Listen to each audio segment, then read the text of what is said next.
Gracias por la paciencia. Que dicho sea de paso es el tema para esta noche.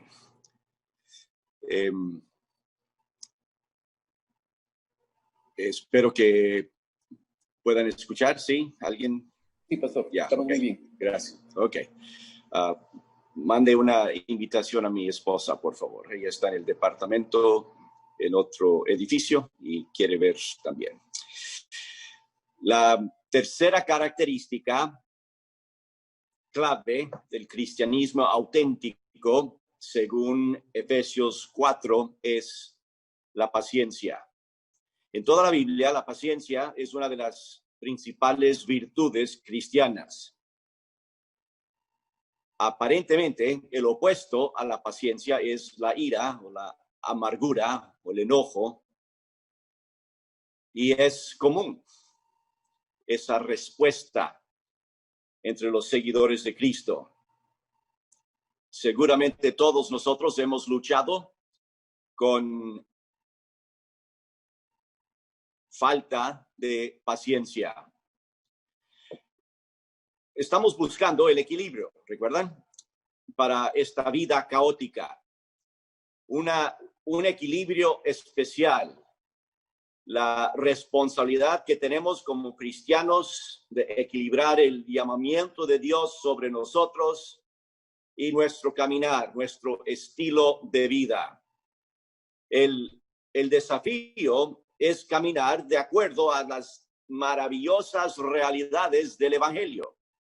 La gran bendición es que Dios nos permite hacerlo. Él nos presenta el desafío y también nos brinda la capacidad para estar a la altura de ese mismo desafío. Vivir de acuerdo con el Evangelio requiere de estas actitudes que estamos viendo. Y estamos considerándolos, como hablamos ayer o anteayer, de los peldaños. Y es importante que pasemos por cada uno. Primero humildad, luego gentileza y ahora paciencia. Pablo dice en capítulo 4 de Efesios, versículo 1, yo pues, preso en el Señor, os ruego que andéis como es digno de la vocación con que fuisteis llamados, con toda humildad y mansedumbre, soportándoos con paciencia los unos a los otros en amor. En la Biblia habla en diferentes lugares de la paciencia y hay diferentes palabras que se traducen de diferentes formas. Esta palabra es una palabra que se puede traducir sufrir largo. De hecho, en la vieja versión inglesa dice long suffering, sufrir largamente. La idea de sufrir largo viene de dos palabras, ira y mucho tiempo. Sufrir ira por mucho tiempo. En otras palabras, podríamos ilustrarlo hablando de un fusible largo o una mecha larga. Con los pirotécnicos que hay en ciertas ocasiones, ya los que tienen experiencia saben que si la mecha es más larga, más sano, porque puedes prender el fósforo y meterlo allí y tienes tiempo para correr, ¿no es cierto? Si tiene mecha corta, si tiene fusible pequeño, va a explotar en tu cara. Cuando algo sucede que resultaría en enojo, la persona que exhibe paciencia tiene un fusible largo antes de enojarse. Es lento para enojarse o sufre mucho tiempo. En la Biblia, en los Salmos, Dios es conocido como lento para la ira. Una de sus características, de sus atributos divinos, es lento para la ira. Como fruto del Espíritu, Gálatas 5, el Espíritu Santo también nos brinda la capacidad de responder lentamente a cualquier tipo de provocación. Ahora, cuando se trata de sufrir largo, el sufrimiento prolongado, trata principalmente del asunto del pecado y más específicamente el pecado contra nosotros. Aguantamos el pecado contra nosotros sin explotar. Sufrimos largo, tenemos paciencia con la persona que nos ofende. En este pasaje, cuando nos llama a ser pacientes, tener paciencia, se trata del pecado.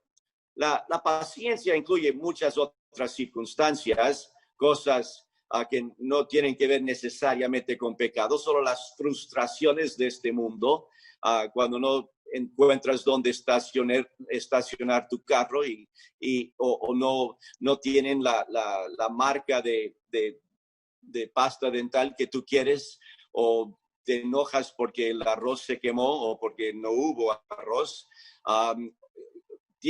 Hay muchas oportunidades para no tener paciencia, pero aquí está hablando específicamente de ese asunto de cuando otros pecan contra nosotros. ¿Alguna vez has asumido el motivo de otra persona? ¿Has supuesto lo que otra persona está haciendo y por qué? En esa circunstancia, la paciencia significa que tú no vas a explotar, no vas a ni perder el control, ni vas a explotar internamente, porque solo no decir nada no significa que tienes paciencia. Puedes estar tapando la ira, cerrando tu boca, pero todavía está dentro de tu corazón. Pero a veces eso pasa cuando consideramos lo que está en nuestra contra y puede ser real o puede ser percibido. Este tipo de paciencia nos es accesible y aquí tenemos dos formas de aumentar esta paciencia. Primero, tenemos que recordar el evangelio al que fuimos llamados, como empieza el capítulo el apóstol. El objetivo es vivir de manera consistente, digna del evangelio. Ahora, para aumentar tu paciencia, tienes que recordar el evangelio. Tienes que considerar la gran paciencia que Dios tiene para ti a través de Cristo. Al contemplar la paciencia que recibimos de Dios, se esfuerza por emular esa paciencia hacia otras personas. Reconozca que la falta de paciencia puede resaltar aún mayor lucha con humildad y gentileza. El orgullo no ayuda en nada. Por lo tanto, si ya perdiste la batalla del orgullo versus la humildad, en el primer peldaño, se puede garantizar que el fusible sea corto. Su mecha es pequeña, se puede garantizar que va a haber explosiones. Además, si no está comprometido con la gentileza, con la amabilidad, en la misma medida aumentará su lucha con la paciencia. Una persona dura o una persona orgullosa seguramente no tendrá paciencia con aquellos que hacen algo en su contra o son percibidos como haciendo algo en su contra. Ahora, el problema está en esa segunda parte también.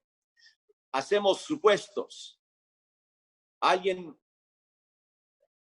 dijo algo y nosotros suponemos que lo dijo contra nosotros y es una falsedad o es un escándalo. Todo regresa a recordar el evangelio. Una persona que vive del evangelio, una persona que entiende el evangelio, que recuerda el evangelio, no se ha olvidado del evangelio, va a tener paciencia, va a poder aguantar ciertas cosas que otras personas no. Todos los días. No todo el día, todos los días. No es que tienes que cada vez que cambias de habitación o cambias de lugar, tienes que recordar de la muerte y la resurrección. Pero todos los días, sí. A cada rato tenemos que recordar lo que Dios ha hecho por nosotros, que hubo una crucifixión del Hijo de Dios por mis pecados. Él me salvó en su gracia. Yo tengo lo que tengo por su gracia y por su amor por mí.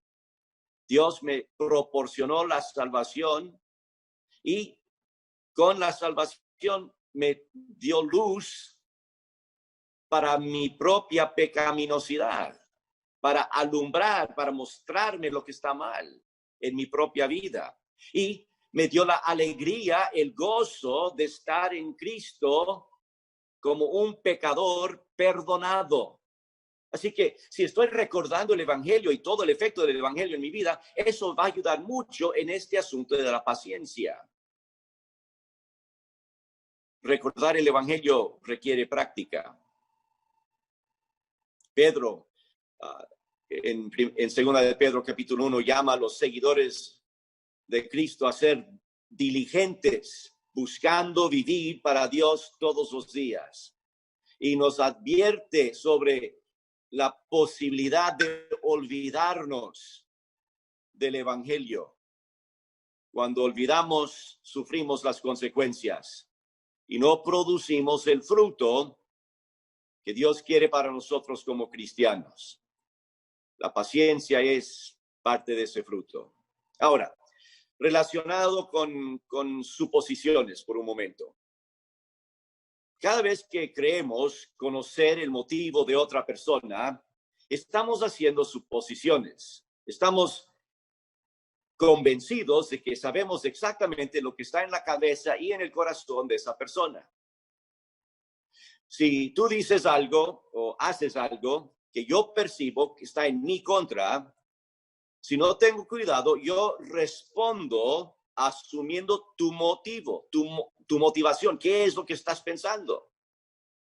Si dices algo que no es cierto, podría ser un error totalmente inocente. O podrías haberme mentido intencionalmente. Si no tengo paciencia, yo voy a suponer que lo hiciste completamente con intención. Para evitar esos supuestos o suponer, sería necesario hacerte unas preguntas. Lo que dijiste no es cierto. ¿Te diste cuenta de eso? ¿O ya sabes que me estás mintiendo? Así, directamente. ¿Cuál fue la motivación por no decirme la verdad? Nosotros podemos ya entablar la conversación, el diálogo. Me protege de asumir motivos y responder con impaciencia. Entender la paciencia de Dios hacia nosotros es de gran ayuda en todo esto. A medida que nos esforzamos por ser pacientes con otras personas, como Dios lo es con nosotros, es importante recordar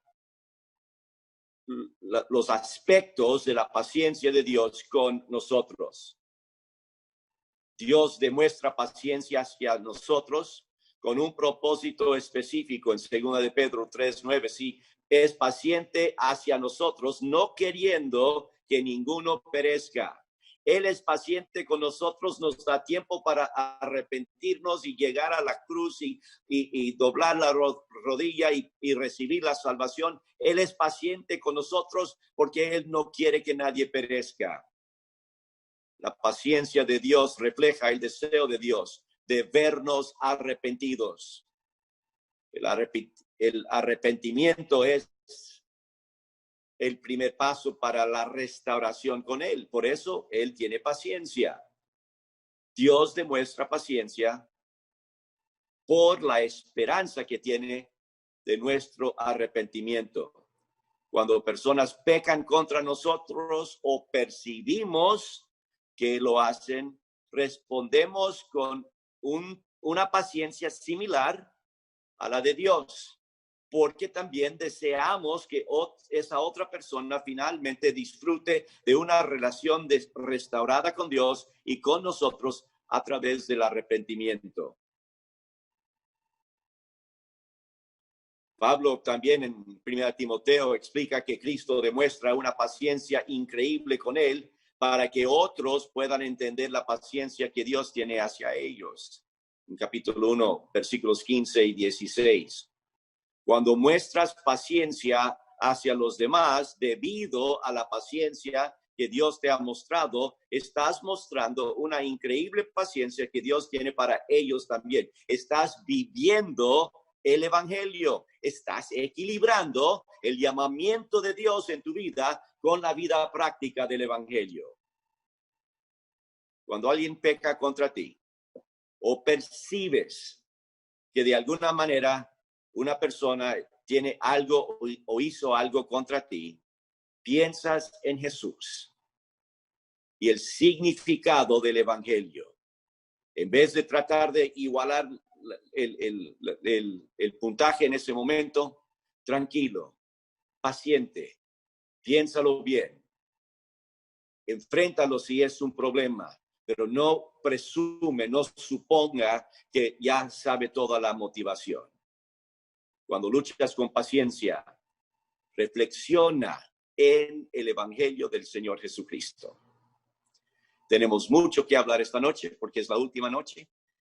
Así que vamos a terminar la paciencia en este momento y vamos a seguir adelante después de una canción, por favor.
Está en ti.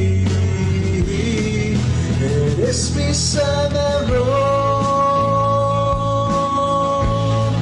eres mi redentor, ganaste tú por mí, seguro estoy en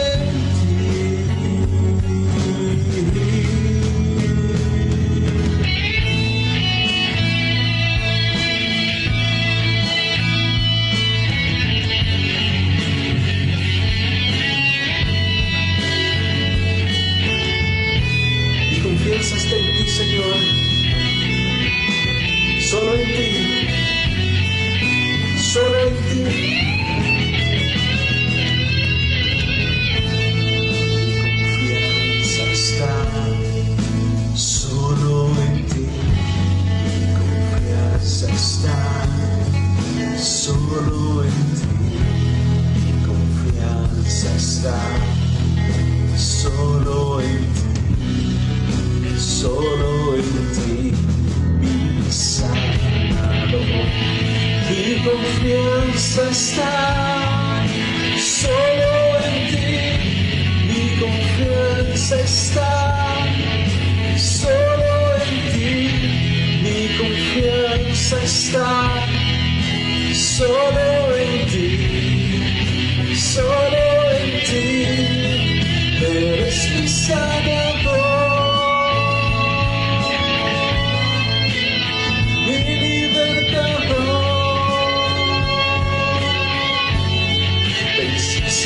Esa cruz, mi victoria está en ti, eres mi sanador, eres mi redentor, ganaste tú por mí. Está en ti, mi confianza está, mi confianza está solo en ti, mi confianza está solo en ti, mi confianza está solo en ti, solo en ti. Sanador, mi confianza está solo en ti, mi confianza está solo en ti, mi confianza está solo en ti, solo en ti, Sanador. Sanador,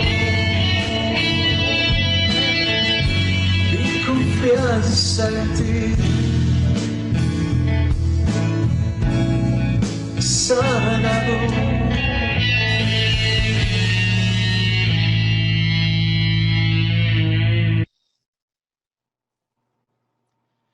Gracias. La cuarta característica en nuestro pasaje está mezclado con la tercera en la Reina Valera, pero es una aparte. La cuarta característica del cristianismo auténtico es el aguante.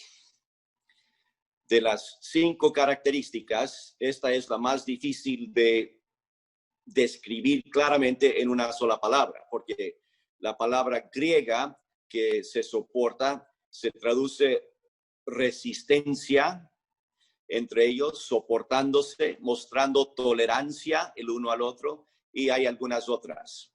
Lo más literal probablemente es aguantarse el uno al otro. Para la mayoría de las personas, esto puede ser una de las características más difíciles. Recuerda, estamos hablando de equilibrar en tiempos de pandemia, en tiempos de caos, equilibrar nuestro llamamiento con nuestra manera de vivir. Soportar algo difícil o desagradable, soportar algo por otro o aguantar a otro. Es una extensión de la paciencia que Pablo acaba de mencionar, la tercera característica. La mejor manera es literalmente soportar a otra persona. Ahora, ¿cuál es el sometimiento mutuo? Tenemos que entender que esto trata principalmente de preferencias. La paciencia tenía que ver con los pecados contra nosotros. Ahora estamos hablando de preferencias y tenemos que aguantarnos. Nos pide que seamos pacientes y nos pide que evitemos.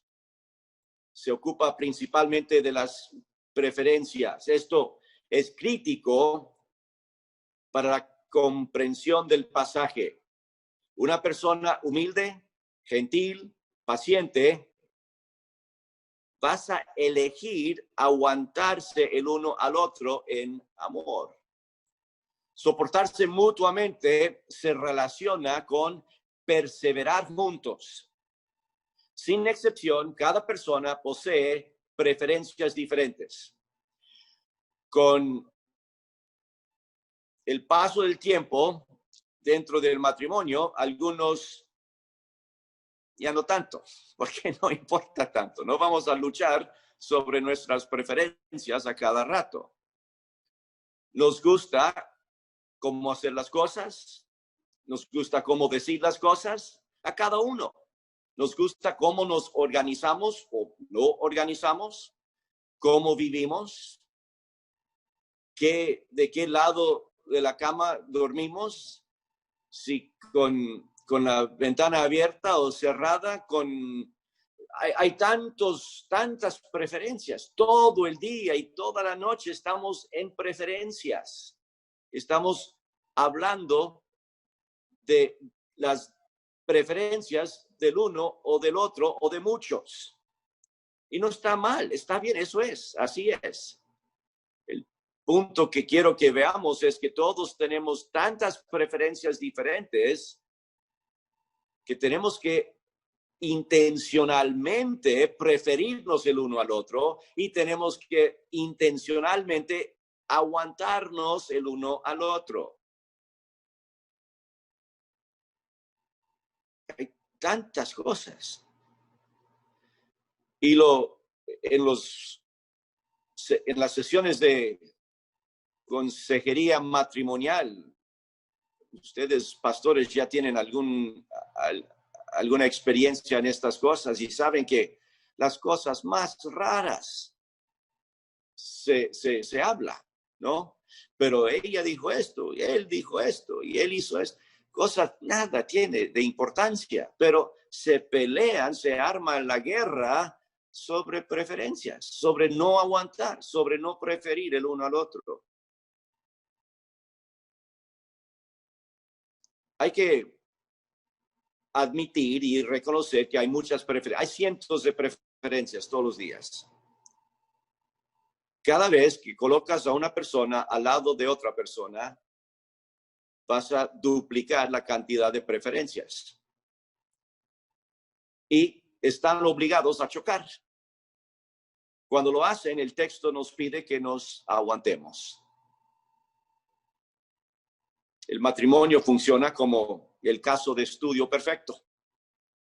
Dos personas se casan, vienen de dos familias, a veces de dos pueblos diferentes, a veces de dos trasfondos completamente diferentes. Y durante el enamoramiento y el compromiso, empiezan a ajustar las cosas, pero hay muchas cosas que pueden desintegrar esta nueva vida antes de empezar. Y el proceso sigue. Y luego durante todo el matrimonio. Y todos los días las preferencias chocan entre sí. Donde la paciencia se ocupa principalmente del pecado, la paciencia, la resistencia o este aguante se ocupa principalmente de las preferencias. Es interesante que dice soportándoos con paciencia los unos a los otros en amor. Ahí está la clave, ¿no es cierto? Debido a que este proceso incluye preferencias basadas en deseos y opiniones personales, surgen conflictos. Cuando nos enfrentamos a determinar si preferimos o no una cosa o una persona, esencialmente la guerra espiritual empieza a estallar. Los deseos luchan por el control funcional del corazón de una persona.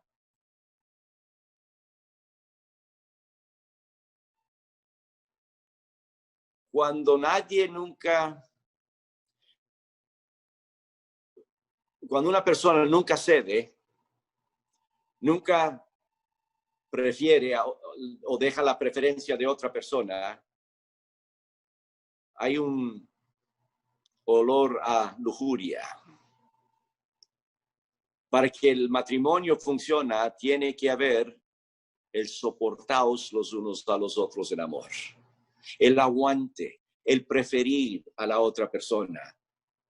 La batalla de la carne contra el espíritu, los deseos personales que hacen campaña en nuestros corazones por el control, producen una atmósfera donde el amor a uno mismo domina rápidamente la actitud, el pensamiento y el comportamiento. Todo tiene la base en la vida espiritual. Todo tiene la base en tu relación con el evangelio. Cristo nos dio cómo hacerlo. Y como Él vivió, nosotros debemos, como seguidores de Él, vivir también. El amor que Él manifestó en el servicio a los demás, el creyente también debe amar y manifestar ese amor en servicio a los demás. El amor a Dios, el amor al prójimo, obligan al seguidor de Cristo de todas las formas posibles a soportar a la otra persona. Renunciar voluntariamente sus preferencias personales con el esfuerzo de permitir que la otra persona tenga libertad de vivir de acuerdo a sus preferencias. Todo, recuerdan lo de kenosis en Filipenses 2. Hay que preferir al otro. Ahora, el amor motiva todo esto, ¿no es cierto? El estilo de vida comienza con humildad, luego gentileza, luego paciencia y luego se aguantan mutuamente en el amor. Y si fallas en uno de los peldaños, vas a fallar en el siguiente y no vas a poder llegar. Así que, si no tienes paciencia en general, específicamente con los pecados de los demás, tendrás dificultades para soportar sus preferencias. El amor con el que estará más comprometido es el amor a sí mismo y no el amor a los demás. Lo que produce un amor por el servicio a los demás incluye tolerar sus preferencias. En el momento de cada decisión hay dos opciones: honrar y agradar a Dios, que siempre incluirá amar al prójimo sinceramente, y honrarse y complacerse a sí mismo. Ahí está.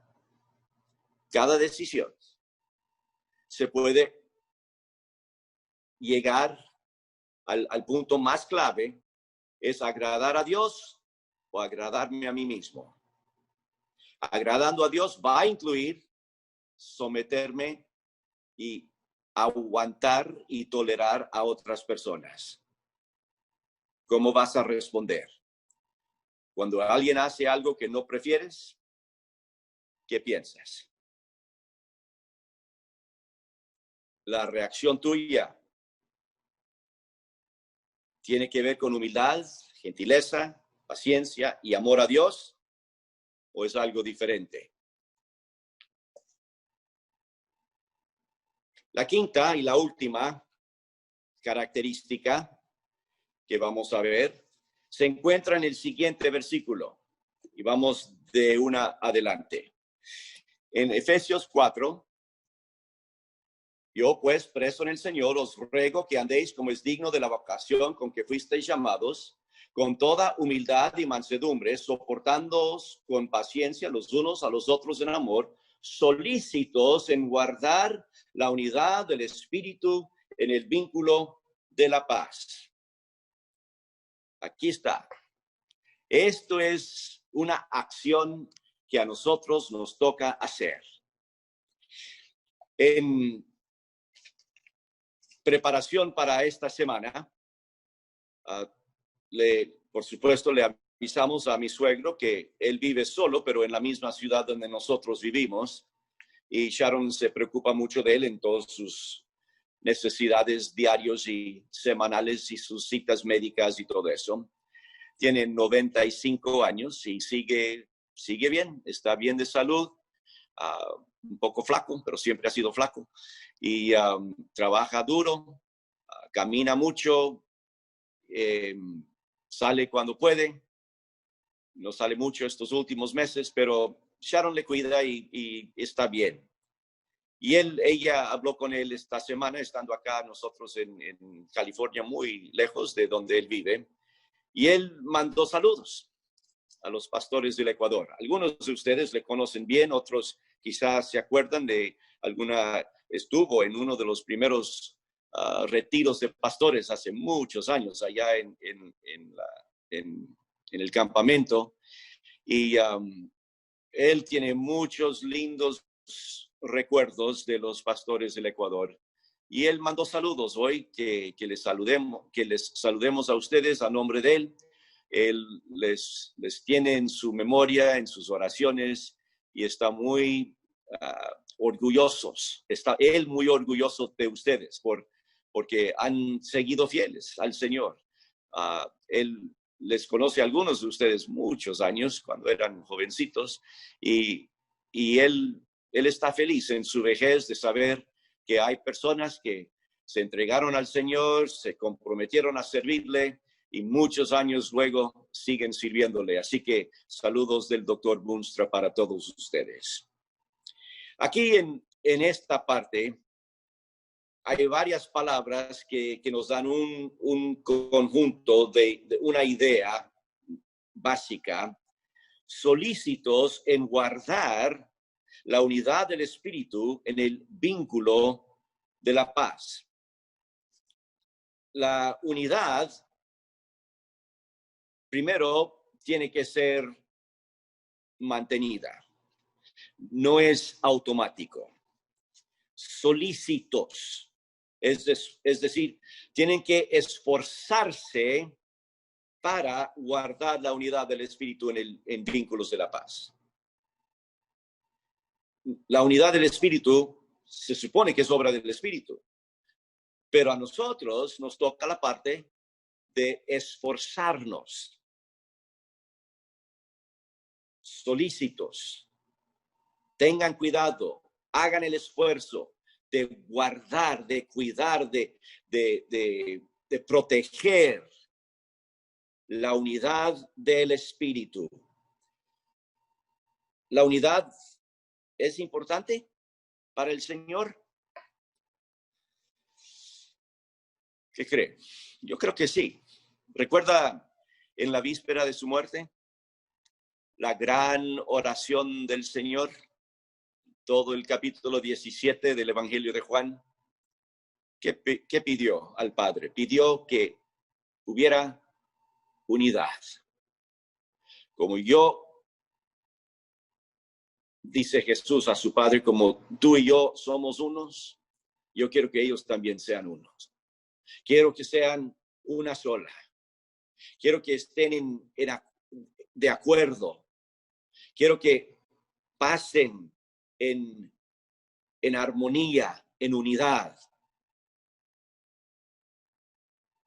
Solícitos en guardar la unidad del Espíritu. El Espíritu es quien da la unidad. Es en el Espíritu que nos unimos. Tú y yo, los dos, somos templos del Espíritu Santo. Él está en mí y Él está en ti. Y si no nos llevamos bien, algo está mal, porque Él quiere que estemos unidos. La unidad del Espíritu, vínculos de la paz. La otra cosa que queremos enfatizar aquí es que sí hay, y hemos hablado de esto, creo que en cada retiro de pastores por 20 años, y lo seguiremos hablando. Hay una diferencia entre unidad y uniformidad. Se entiende por la palabra. Uniformidad, todos con el mismo uniforme, ¿sí? Todos exactamente iguales. No podemos saber cuál es cuál, porque todos se ven igual. Me sorprende a veces cuando veo un grupo de soldados terminando su escuela, terminando la primera parte, y todas las madres y los padres están allí esperándoles. Y en todos ellos, a mí me parecen todos iguales, el mismo uniforme, todo, de cabeza hasta las botas, todo exactamente igual, el mismo color, el mismo diseño, todo igual. Lo único que cambia es el nombre que está aquí en el pecho, que es muy pequeño, de lejos. Pero la madre sabe cuál es cuál. Se entiende, ¿no es cierto?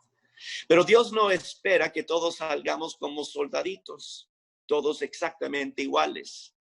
No está pidiendo que guardemos o que mantengamos la uniformidad y que todo el mundo sabe que somos de Dios por la manera que nos vemos.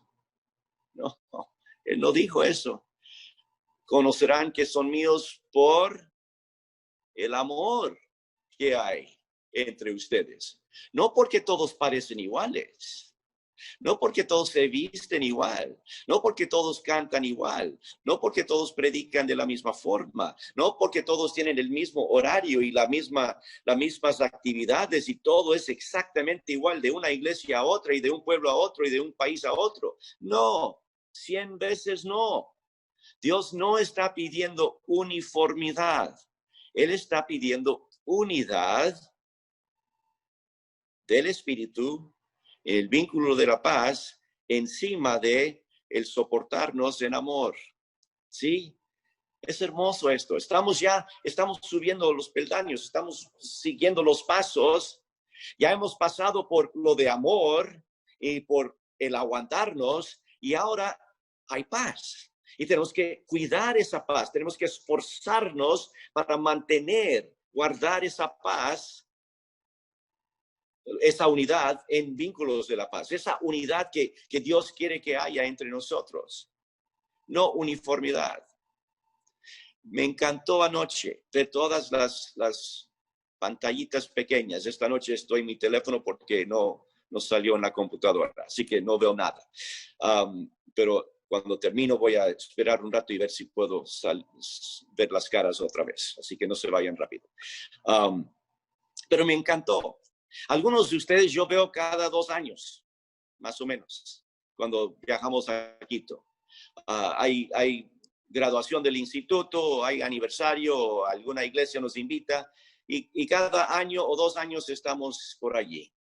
Pero algunos de ustedes no les he visto en años, viven en otras partes, tienen sus propios ministerios, no tenemos todo en común, pero sí tenemos lo básico en común. Y la Biblia dice que podemos nosotros guardar la unidad en vínculos de la paz. Sí debe haber unidad. Somos esencialmente lo mismo. Somos hombres llamados por Dios para proclamar la verdad y tenemos mucho en común. Y eso que tenemos en común debe ser mucho más importante que las cosas que no tenemos en común, como la geografía y la dirección y dónde vivimos y todas las otras cosas que están separándonos en este momento. No debe tener nada que ver con nuestra unidad. Yo me siento parte de este grupo, he sido parte de este grupo desde 1979. y me siento como en familia. Y como en cualquier familia grande de 100 personas, no nos vemos todos los días. Y algunos de esos tíos y sobrinos no les vemos en años porque viven en otro mundo, pero somos de la misma familia. Y hermanos, tiene que haber ese esfuerzo, solícitos, esforzándonos para mantener, para guardar la unidad que debe haber entre nosotros. No es producida por nosotros la unidad. La unidad viene del Señor, del Espíritu Santo de Dios. A nosotros nos toca guardar, proteger, que no entren las cosas que a veces entran, para distraernos, para separarnos. Cada uno vamos a tener ministerio, cada uno vamos a tener un programa en nuestra iglesia, o vamos a tener una manera de hacer discípulos, o un sistema de evangelismo. Cada uno vamos a tener lo que nos toca, lo que nos parece. No tenemos que ser iguales. No tenemos que todos gustar de lo mismo, pero sí tenemos que pelear, esforzarnos por mantener y guardar la unidad del Espíritu. ¿Por qué? Porque el mundo tiene que saber lo que estamos haciendo. El mundo tiene que saber que somos de la misma familia, que la prédica del Evangelio del Señor Jesucristo es de suma importancia y más importante que todas esas cosas pequeñas que puedan haber dividido la unión. No somos llamados a la uniformidad. Me gusta el ejemplo de la música. Me gusta pensar en la música como donde la Biblia dice que es hermoso que los hermanos habitan en armonía. La armonía, no soy tan músico como algunos de ustedes, y ahí aparece de pronto David Sánchez, por ejemplo. No sé todo lo que hay que saber de música, pero sí me casé con una música. Así que yo sí entiendo suficiente para saber si hay una nota que es la melodía. Y si todos cantamos la melodía, está muy bonito. Hay mucho volumen en la melodía. Pero cuando alguien aprende la armonía y cante otra nota que armoniza con la melodía, de pronto la canción sale mejor. Y si hay 3 o 4 diferentes partes cantando diferentes notas y es organizado y es entendible, es un coro. Y es un coro magnífico y es hermoso. Y cuando hay un coro grande cantando diferentes voces, pero todos en armonía, la Biblia dice que es hermoso, que los hermanos se llevan en armonía, no uniformes. Está bien, si todos quieren cantar melodía, pero qué lindo cuando alguien cante otra parte y se mezcla. Y somos un poquito diferentes, no somos iguales, pero sí tenemos lo importante es igual. Lo básico, la unión en el Espíritu Santo de Dios. Somos hijos de Dios, somos siervos de Jesucristo, somos llenos del Espíritu Santo y estamos haciendo la obra de Dios en este mundo, y Dios va a bendecirnos cuando somos solícitos para guardar la unión, la unidad del Espíritu en el vínculo de la paz. Paz. ¿Notaron? Qué hermoso que Dios nos recuerda la necesidad de paz. Estamos hablando de características necesarias para equilibrar el llamamiento de Dios en nuestras vidas con la vida práctica, con humildad, mansedumbre, paciencia, aguante y esforzándonos para guardar la unidad del Espíritu en vínculos de la paz. Vínculo es la cosa que nos que nos agarra, que nos amarra juntos.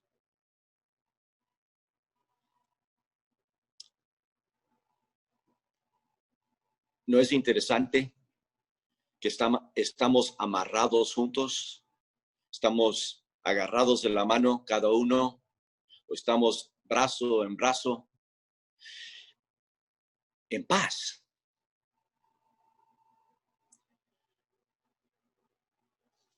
En el siguiente capítulo, o el siguiente, Pablo va a hablar de armadura, va a hablar de enemigos, va a hablar de guerra espiritual.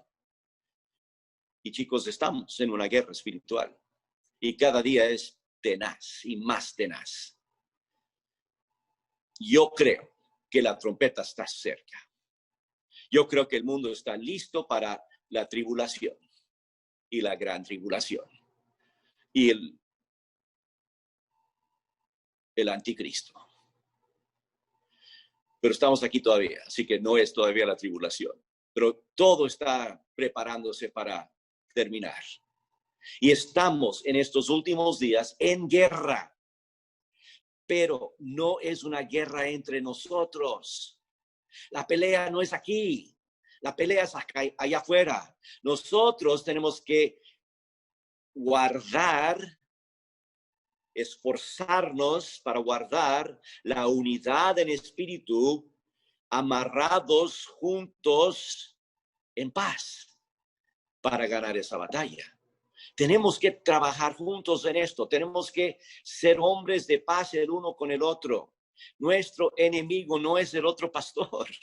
No importa que estén en la misma ciudad o el mismo pueblo. No somos de bandas opuestas.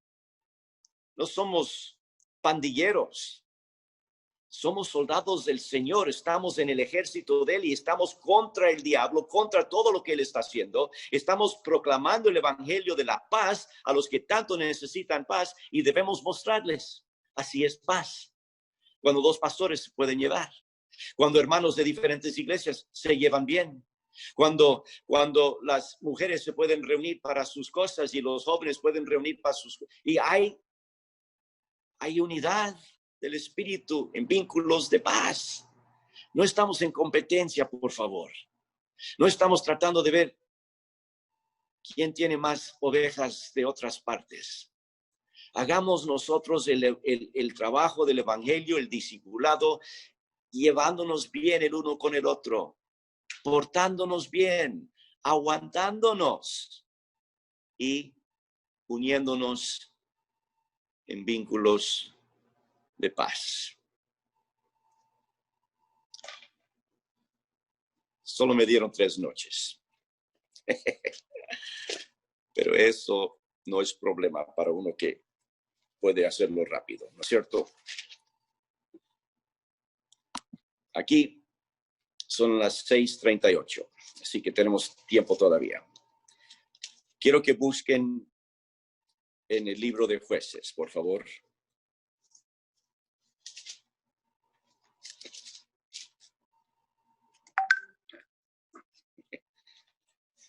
Jueces capítulo 6. Y con este cuento bíblico cerramos esta reunión. En Jueces 6, ustedes conocen lo que pasa aquí. Gedeón es llamado por Dios. Estamos equilibrando el llamamiento de Dios con la vida práctica. Vamos a ver un llamamiento, ¿de acuerdo? Iba a saltar y leer unas pocas partes, pero esto es rico. Quiero que lean conmigo, que escuchen bien. Jueces capítulo 6. Los hijos de Israel hicieron lo malo ante los ojos de Jehová. Y Jehová los entregó en mano de Madián por 7 años. Y la mano de Madián prevaleció contra Israel. Y los hijos de Israel, por causa de los madianitas, se hicieron cuevas en los montes y cavernas y lugares fortificados. 7 años. Llevamos apenas 7 meses en esto, en nuestro problema. 7 años. Se hicieron cuevas en los montes, cavernas y lugares fortificados. Pues sucedía que cuando Israel había sembrado, subían los madianitas y amalecitas y los hijos del oriente contra ellos. Subían y los atacaban. Y acampando contra ellos, destruían los frutos de la tierra hasta llegar a Gaza.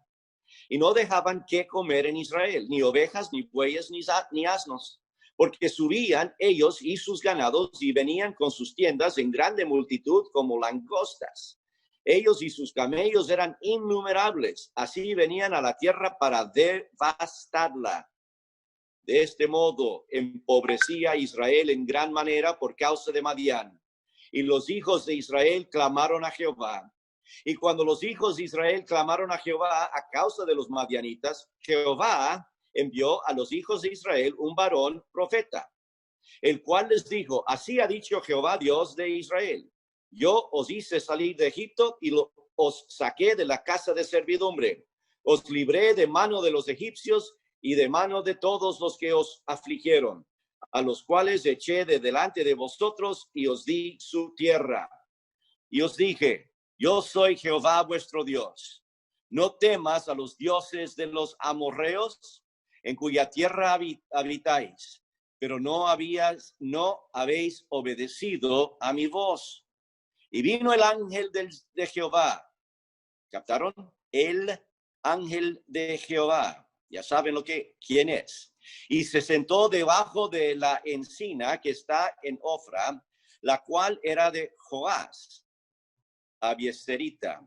Y su hijo, Gedeón, estaba sacudiendo el trigo en el lagar para esconderlo de los madianitas. Tenemos el trasfondo. Aquí es lo que está pasando.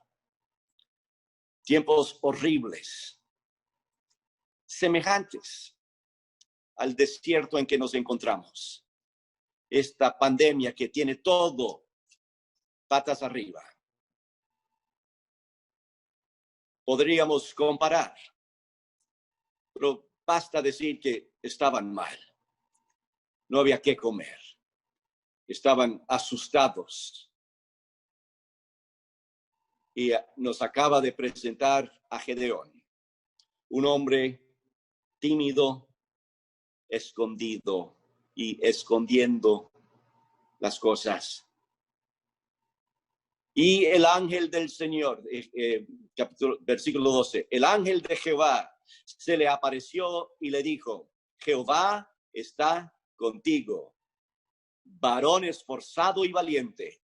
¡Qué hermoso!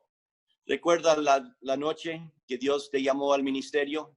¿Recuerda en esa reunión donde estabas ese domingo, ese fin de semana, o en ese campamento, o en esa reunión? ¿Recuerdas cuando Dios puso su mano sobre ti? ¿Te dijo algo semejante? ¿Tú te sentías tímido?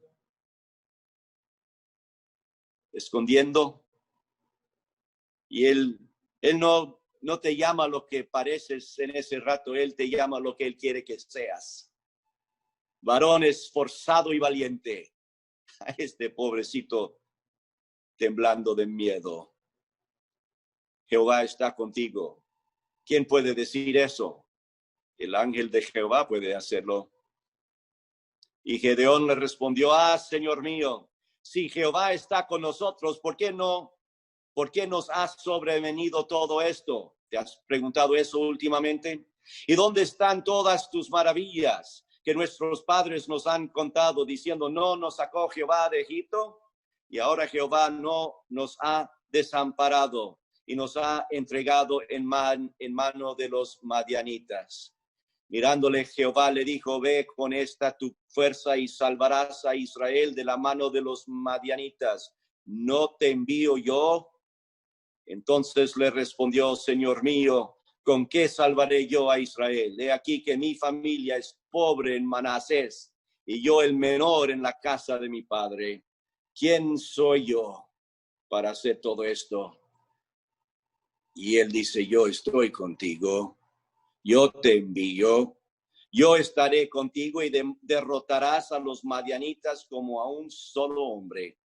Y él respondió, yo te ruego que si he hallado gracia delante de ti, me des señal de que tú has hablado conmigo. Te ruego que no te vayas de aquí hasta que vuelva a ti y saque mi ofrenda y ponga delante de ti. Y él respondió, yo esperaré hasta que vuelvas.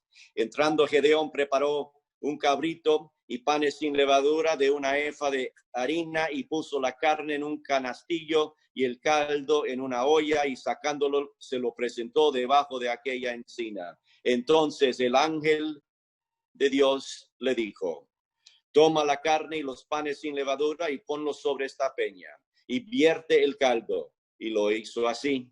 Y extendiendo el ángel de Jehová el báculo que tenía en su mano, tocó con una punta la carne y los panes sin levadura y subió fuego de la peña, el cual consumió la carne y los panes sin levadura, y el ángel de Jehová desapareció de vista.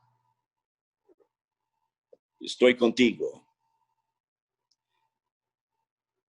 Viendo esto, Gedeón, que era,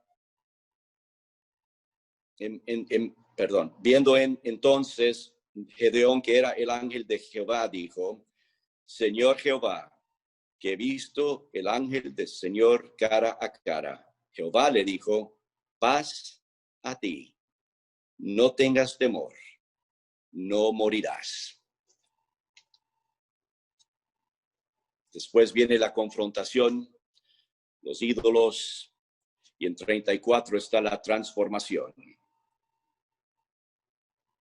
Entonces, versículo 33, todos los madianitas y amalecitas y los del oriente se juntaron a una y pasando acamparon en el valle de Jezreel. Entonces el espíritu de Jehová vino sobre Gedeón y cuando éste tocó el cuerno, los amalecitas se reunieron con él. Hermanos, para terminar esta noche,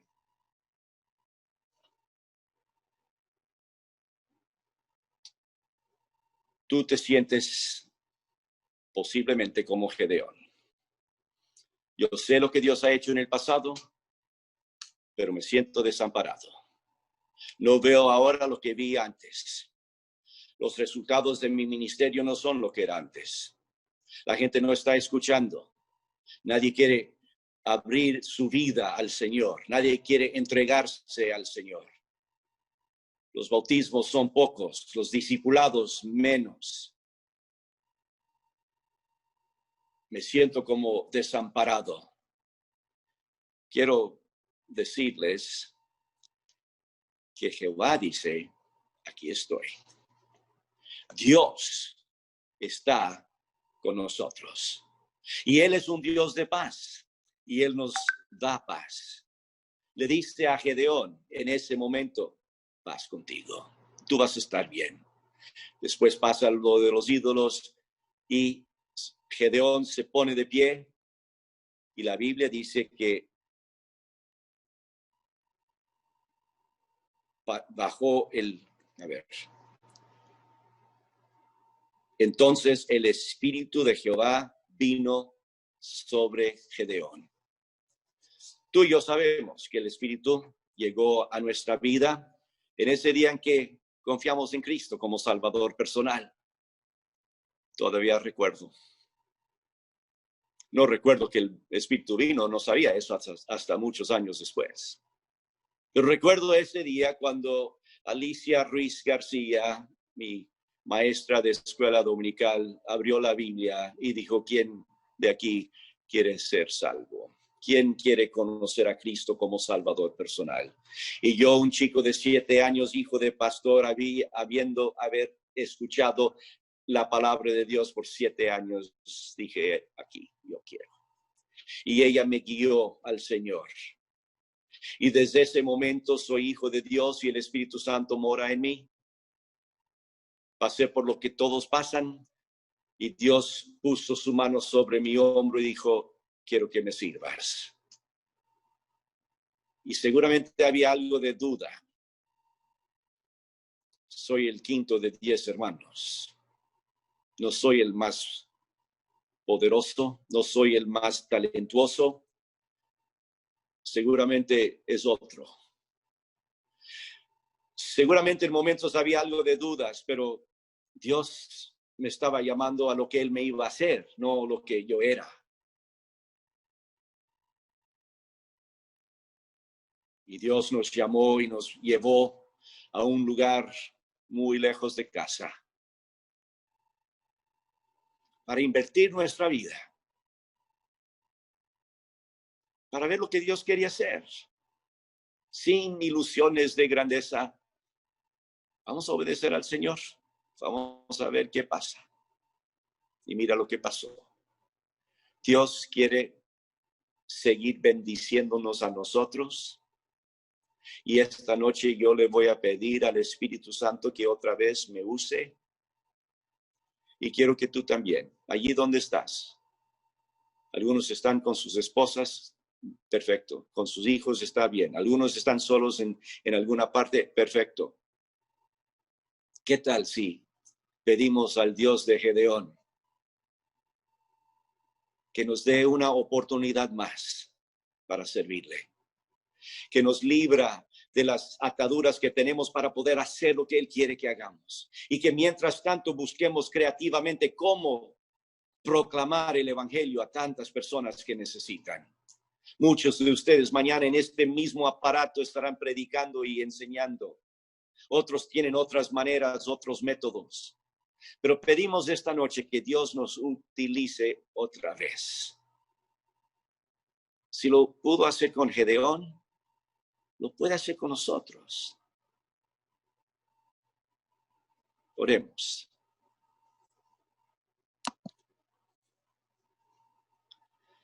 Padre Celestial, en esta noche estamos tan agradecidos por la obra que tú has hecho en las vidas de cada una de las personas en estas pantallas por todas partes del Ecuador y algunos acá en Estados Unidos. Yo pido, Padre, que tú obres en nuestras vidas en época de pandemia, en época de caos. Sí necesitamos equilibrar las cosas de nuestra vida. El llamamiento que tú has puesto sobre nosotros tiene que equilibrarse, tiene que pesar igual que el trabajo que tienes para nosotros. La obra que tienes que nosotros hagamos, de compartir el evangelio, de discipular a los creyentes, de bautizar a los decididos. Padre, te pido tu bendición. Te doy gracias por el ejemplo que nos has dado de personas que lo han hecho por muchos años. Gracias por mi suegro. Gracias porque él sirve de ejemplo ocular de lo que tú puedes hacer en la vida de una persona consagrada a ti. Y te damos gracias por el testimonio de él. Y pedimos que podamos seguir esas pisadas. Señor, estamos en esta caminata contigo. Estamos siguiéndote. Queremos tener estas características en nuestras vidas. Queremos la humildad, queremos la mansedumbre, la amabilidad, queremos la paciencia y queremos el aguante. Por eso, en esos momentos que más necesitamos. Y Padre, sí queremos tener de ti la unidad en el Espíritu, vínculos de paz. Que el mundo pueda ver que aquí hay unos siervos tuyos en diferentes lugares con diferentes métodos proclamando el evangelio de Jesucristo. Te pido, Padre, tu bendición sobre nosotros en esta noche. Ayúdame a mí personalmente a hacer lo que tú quieres que yo haga. Deme las fuerzas, deme la visión, la claridad. Y pido lo mismo por cada uno de mis hermanos. Los que van a predicar mañana, que tú les bendigas grandemente. Que haya personas entregando sus vidas a ti mañana por la obra de tus siervos aquí reunidos. Padre, yo pido tu bendición. Gracias, Señor. En el nombre que es sobre todo nombre. Oramos. El nombre de Jesús, mi Salvador. Amén.